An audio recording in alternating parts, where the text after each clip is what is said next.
2015 Bethel Math and Computer Science Career Night.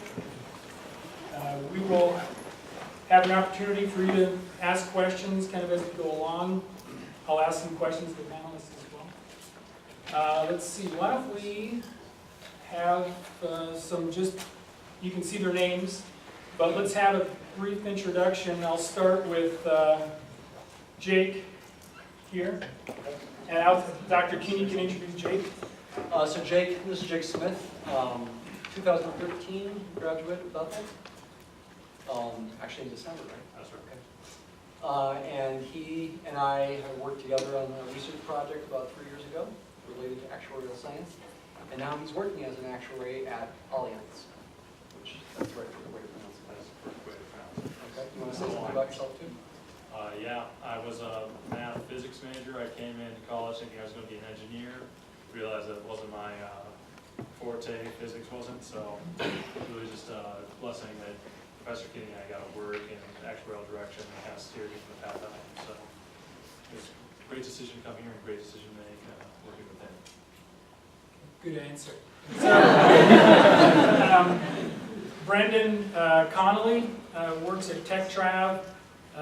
I'll have him tell you more about that as we go along here, but my recollection of Brendan from when he was a student was that he was always coming to class late, and if it was a morning class, it looked like he literally woke up like 3 minutes before he came. Is that accurate? It's right. And I remember somebody when he graduated, or he was about to graduate, they called me for reference, and I said, oh. So I told him all this stuff, that he would come to class, like just at the very last minute, or he'd come in late. And but I said the assignments that he turned in were often the best in the class. So if you're willing to, I told him that. And I said, just so you know what you're getting, he's a little disorganized at times, but he's very bright, and he does very good work. And I guess they hired you. Yes. And a lot of that still holds true today. Everybody does it at work. There's a lot of stuff. Yeah. So we'll hear more from Brendan in a few minutes. Sue Anderson. Who's going to introduce Sue Anderson? All right. Deborah. All right. So most of the panelists are always introduced by their professors. I was not Sue's professor, but she and I graduated together in 2003. We worked on most of our group projects together, if not all of them. She was one of the big reasons I went to grad school. She went into Dr. Turnquist's office and told him he needs to convince me to go to grad school. So, that's right. Now she remembers. So she's a good friend, and she has been here a couple times, and she can tell you more about her current work. Okay. And Kathleen Wilson. I think it was a little over 20 years ago that I was facing a group of students as a prospective employee here at Bethel. When Bethel was hiring me as a professor, and the students at that time were asked to also, by the department, Dr. Bassett and Wetzel and et cetera, were asked to look at the prospective employee coming to Bethel before they hired me as a professor. And so Kathleen, if some of you out there have had me and are sorry about that, you can speak to Kathleen about that, because she might have given me a positive endorsement at that particular time. But the first group of students that came through Bethel in 1996-97, and when I first came here, among those students was Kathleen. And she graduated back then, taught school at Harding High School in St. Paul for 13 years, and then transitioned into an administrative position as currently serving as the pre-K to 12 mathematics supervisor for St. Paul schools. And so is overseeing, what you said, 65 schools right now with over 39,000 students, and a whole lot of math teachers in the secondary. Said that there were over 200 math teachers. secondary level. And so Kathleen will be able to tell you more about what she does in her position, but she does do a great deal of in-service and working with teachers in a supervisory capacity, and, training them and hiring them and just many hats. Anyway, you're welcome, Kathleen. Well, so let me start off with some kind of standard questions we always ask our panelists. But one thing we did this year was we kind of decided to bring people in from different phases kind of in a career as you graduate. So Brendan has been out, or Jake has been out just like 2 years, right? Just 2 years. Brendan, about 5 years? About 5, yeah. Yep, and then Sue, you've been since like 2003. So 10 or 12 years, since 12 years, and Kathleen, 19 since graduation. So this will start with Jake. His most recent in his memory, just what are some of the ways that your life changed when you got to be September 1st and you weren't going back to school? Well, for me, it was January. Oh, that's right. I gotta say that my second day of work, there was a huge snowstorm, so I was about 2 hours late. And that's not a real good way to impress your employer, but that worked out. Anyway, life change, it's very different going from college setting to work, because you're there 8 hours a day. You're not taking naps between classes. You're working most of that time, maybe between meetings, but don't let your boss see. Yeah, and initially it's really hard to get used to that setting where you're working constantly, but it's nice not having homework. It's nice going home and just relaxing, but you also don't get to see a lot of your friends that you're hanging out with here, so you got to take that into consideration and keep the people that you know that you really like close with you, even after college, even when you're going to a bunch of different states. So that's what it was like for me. Okay. What about you, Brendan? I echo a lot of those same things. It's just, everything's so much more structured after you graduate in some ways, because you're always going to a place at the same time every day. And when you're in college, you know, every aspect of your life is kind of shook up into all one blur, and so you end up spending all night on homework and showing up to class tired. But in some ways, it's also less structured, because when you're in a working environment, you know, everything in college is regulated. Like all your assignments are due at a certain time, and they have very specific requirements for what they need to be. But when you get out into the workforce, it doesn't matter what the job is. There's going to be some stuff that you have to just figure out how to do on your own. There's no hard and fast requirements for what you need to accomplish. So figuring out how to you know, use your own personality, I guess, in your work is very important. What is it that you do? I am a web developer. I think we missed Yeah. that. I think You're an maybe I actuary, should. right? I'm an actuary. Yeah, okay. You're a web developer. Yes, let me talk about that for just a second. So I'm a full stack web developer for a travel company. So we build websites on contract for travel companies that need a solution for tracking their airfare. And so we use PHP on the back end and an SQL, MySQL database. And then on the front end, we use a variety of JavaScript frameworks. At the moment, our favorite one is AngularJS.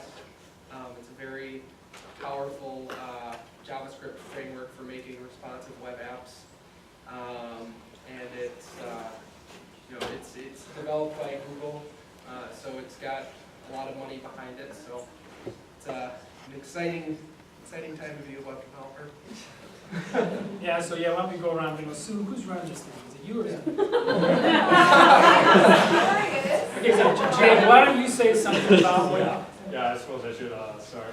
So most people, when I either talk about being an actuary, people are like, huh, what's that? Or, oh, I know someone who is an actuary. So those are really the two responses you get.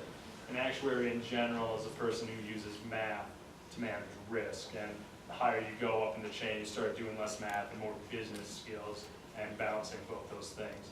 So actuaries can work anywhere. I particularly work in life insurance and annuities, which is basically reverse life insurance. So my goal is, don't worry about it.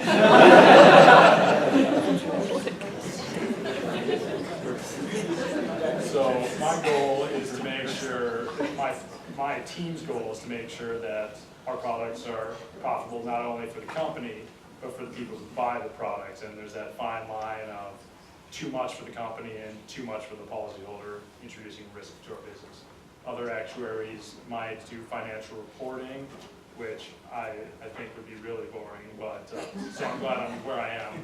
And others do more pricing, so they do the engineering of the product, making sure that, okay, if the market goes crazy like it did in 2008, 2009, we're still profitable, we're still in business, we can still hold on to these promises we're making with these policyholders in the long term. So that's what I do and what actuaries do in general. I have a couple neighbors who are actuaries. See, response just like that. I think it kind of sounds like you should, oh, never mind. I'm a director of user experience at Deluxe here. And I was a computer science major.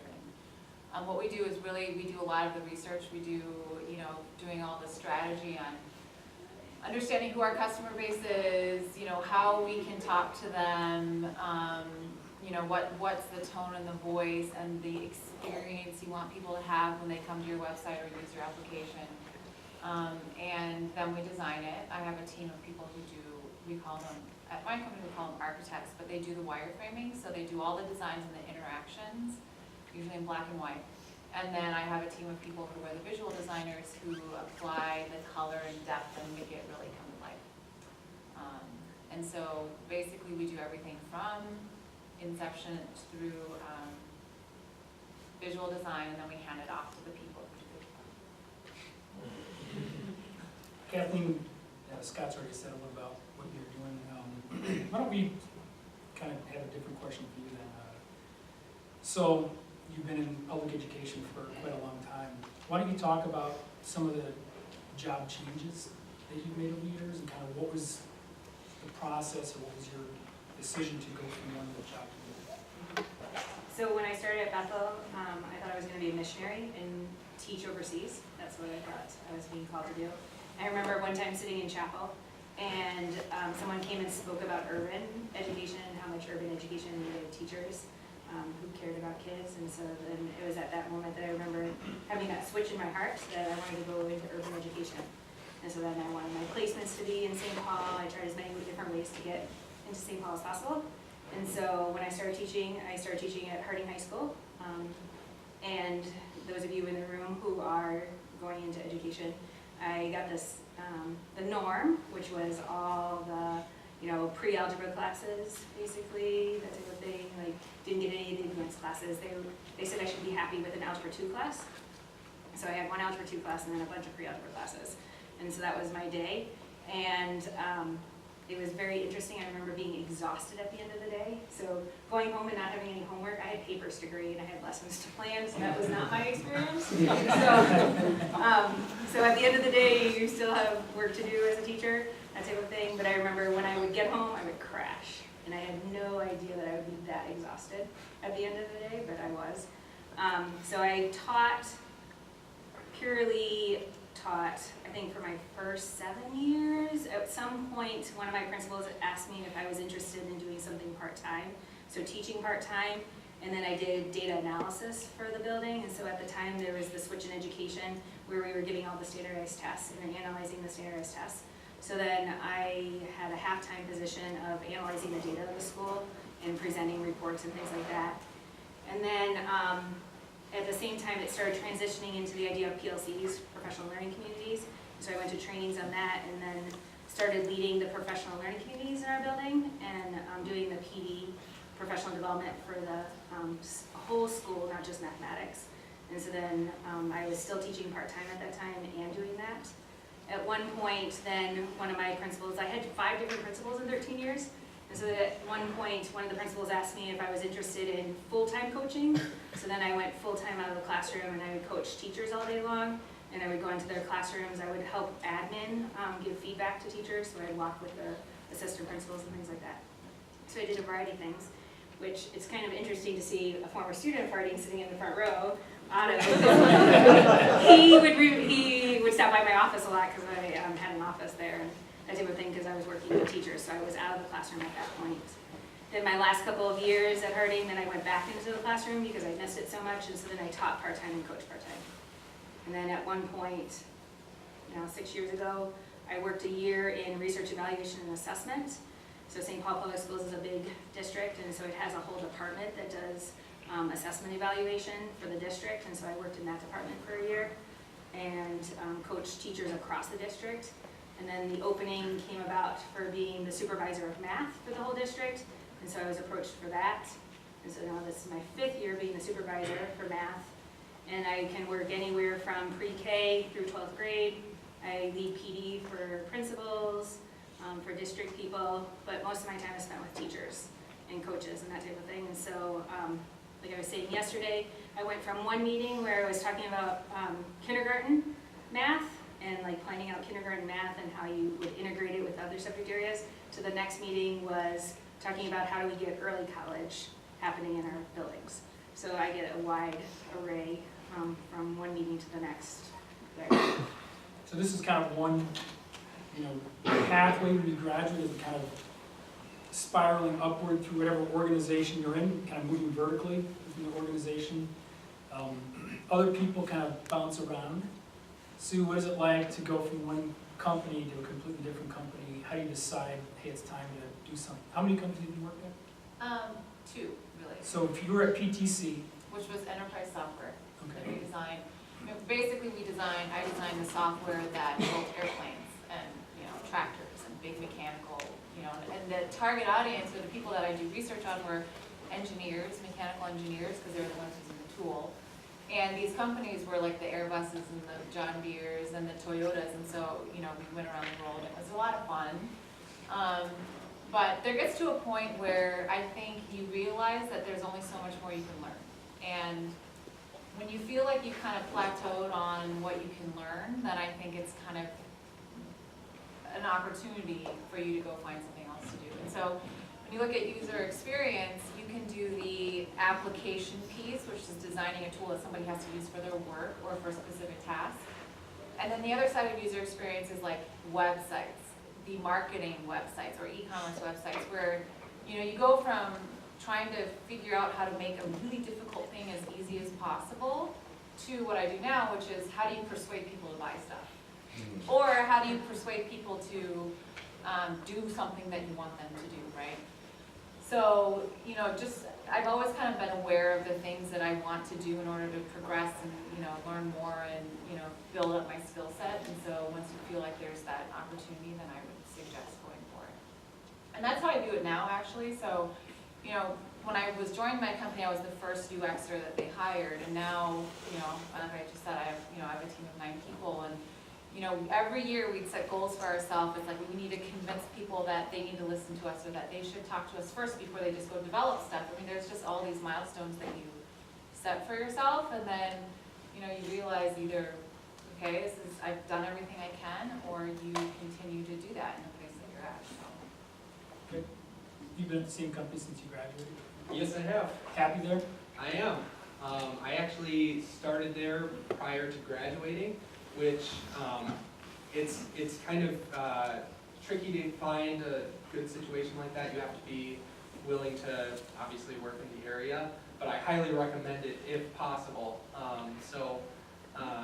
I worked there part-time as well as working in the math lab during my last semester at Bethel. And that was a wonderful way to get my feet wet in the real world while still kind of being in school at the same time. So made the transition a little bit easier. And you know, other opportunities to do that would be to get an internship somewhere between years. I love working at my company, and one of the way I've seen my role evolve over the 5 years since I've graduated is, you mentioned the wearing of many hats. I'm wearing a lot of hats that I never thought I would wear. I'm in a project manager role that I never saw coming. I'm interacting directly with clients. I've seen a large need for an increase in communication skill. And then there's, of course, you know, as a web developer, you have to stay on top of the latest trends in your industry. There's new libraries that are being developed every time, and I mean, go on the internet, it's constantly changing and constantly, you know, a lot of it is trend based, but a lot of it is just, you know, new technologies coming about to make the life of the developer easier. Like a lot of the new frameworks that are out there nowadays are designed to accomplish amazing things without an incredible amount of work, I guess. So Angular is really good at that. And so, yeah. Okay. Jake, why don't you say a little bit about how an actuary usually, do you stay in the same company typically, or what happens typically with actuaries? It is very similar to what Sue was saying. So once you're in a role, you stay there for however long it is. Maybe it's a few years, maybe it's even just a few months. But once you've learned as much as you can from that role, you sort of move on to a different team, or you move on to a different company, a different industry. So it's very much, you go until your brain is saturated, you know all the facts, and then it's time to learn something new. And that's generally accepted within the industry. And most companies actually have rotation programs to sort of fill that need. So they'll first put you in pricing and financial reporting, and move you around to all sorts of different spots, and which I think is very valuable. So then you can actually get a taste of what you like. But that's basically it. Okay. So I think one of the, as a student, you're trying to get good grades, you're trying to stay on top of the homework and everything, and that's sort of what you view as success is getting good grades, making it through the program, in good shape, graduating. What I'd like our panelists to talk about a little bit is, so in the work world, what are the skills that you see and that you've seen in your experience with other people that are sort of most important to succeed in your job? Let's start with Kathleen. So specifically in education, and you're thinking specifically about being a teacher, loving kids. I mean, I was saying when we were eating dinner is that you have to believe all kids can learn. And I think there's this belief in our culture that not everybody can do math. And if you're in education, and especially if you're a math teacher, you need to believe all kids can do math. So I think that's number one on my list of things that you need. I think also being able to show kids that you care. I mean, it's really important to show that you care about them. The thing I think about working with your colleagues and having a good working relationship, because currently the way that education works is you're in a small group most likely. You're collaborating with your teacher colleagues who teach the same course as you, and being able to work with people that you might not believe in their same way of teaching is really sometimes hard to be in that type of a situation, because you're supposed to work hand in hand.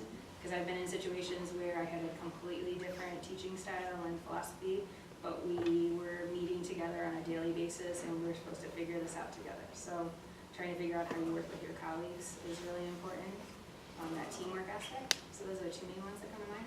Okay. Anybody else?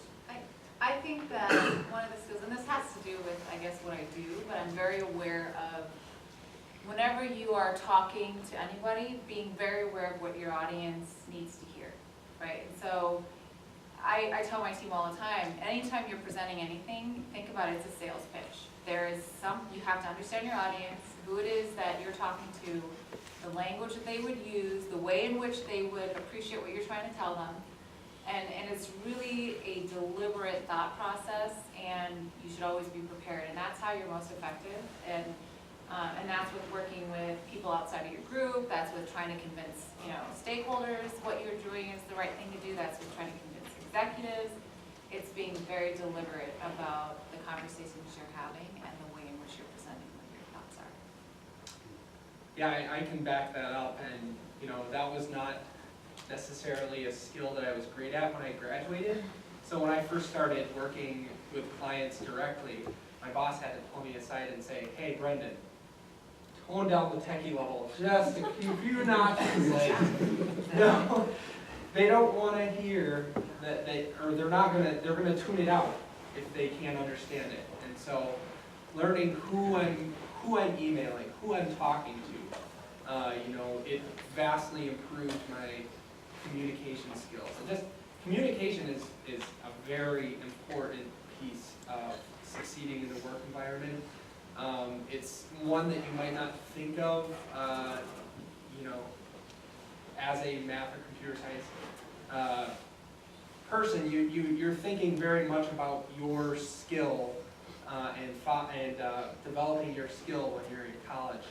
But I mean, you have to be able to communicate clearly with people, because we do work for external clients, and some of our clients, there's just a huge problem in their office with communicating, and it makes it hard for us to do our job, and it slows down their projects, it slows down everything. So it's something to keep in mind.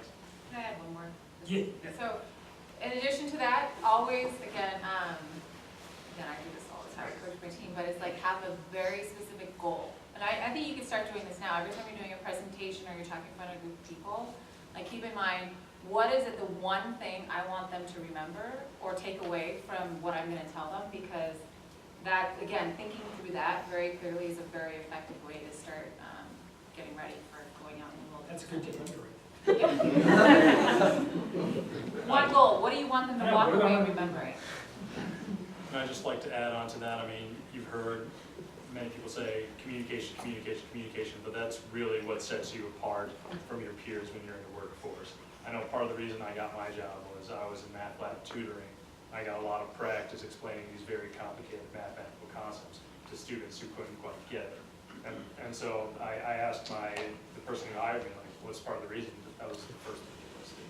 So practice it. We're not just saying that, it's not just your typical answer, it actually means something, I promise you. Okay. So another couple of standard questions here. So first of all, we'll start with you, this end. So what's the most, in your major, we'll talk about outside the major, what's in your major, what was the most useful class you took while here? That's tough. We're all waiting to hear. Well, for my field, it's gotta be, I'm gonna cop out and give two answers. Prop and stats and applied statistics with Professor Wetzel, those classes are really good for my job because you're looking at all sorts of rates, dividing how many people are still alive over how many people were alive at one point. Making good assumptions based on that. And then the other class that was good for me was my CS classes, because my job, I mean, people think actuary, people think math, but you really got to have the programming skills to back it up, to run your models, to change your models, and come up with different assumptions, make them better. So those are the two classes I would say that most helped me as an actuary. I'm going to go ahead and say discrete math. And the reason I'm going to say that is because it's widely renowned as a difficult course. And I felt like it was one of the most important things is to learn how to learn.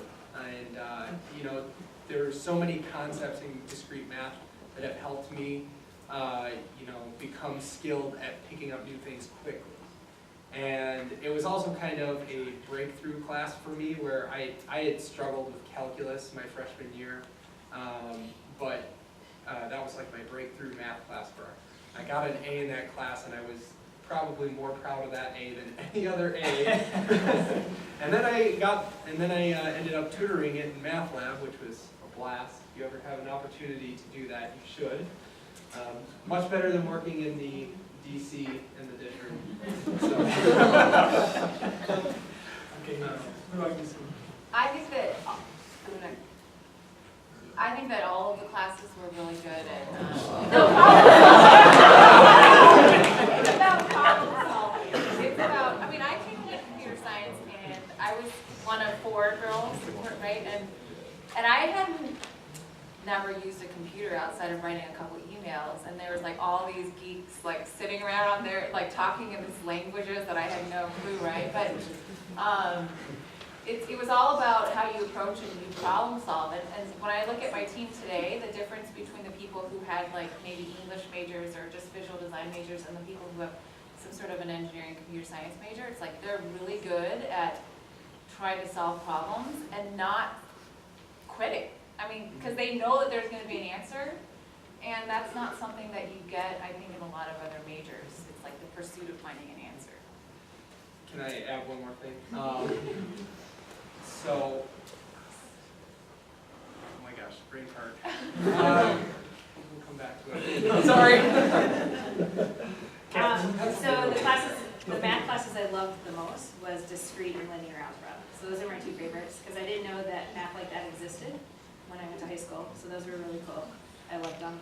But obviously the one that was most practical was the mathematics class, because I can remember Dr. Brown bringing in graphing calculators because they were the new hot thing, and having us learn about them. We had to read the instructors, the manual, and teach each other how to use them, which was really good because then my next year I had to be teaching kids how to use a graphing calculator, and it didn't scare me at all. So. All right, so I'll go back to you. Did you think of it yet? No. Okay, well, so why don't you tell everybody about the Fight Club? Oh. All right, yeah, this came up at dinner. So me and my friends, during our senior year, we were living in Heritage, and we decided it'd be a good idea to order a couple of pairs of boxing gloves online, and we all ordered a mouth guard.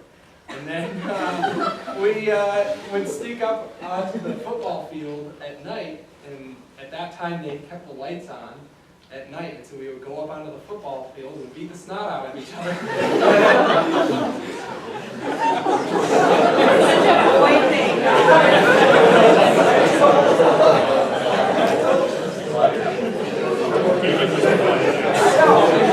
I know they're doing stuff like this anyways.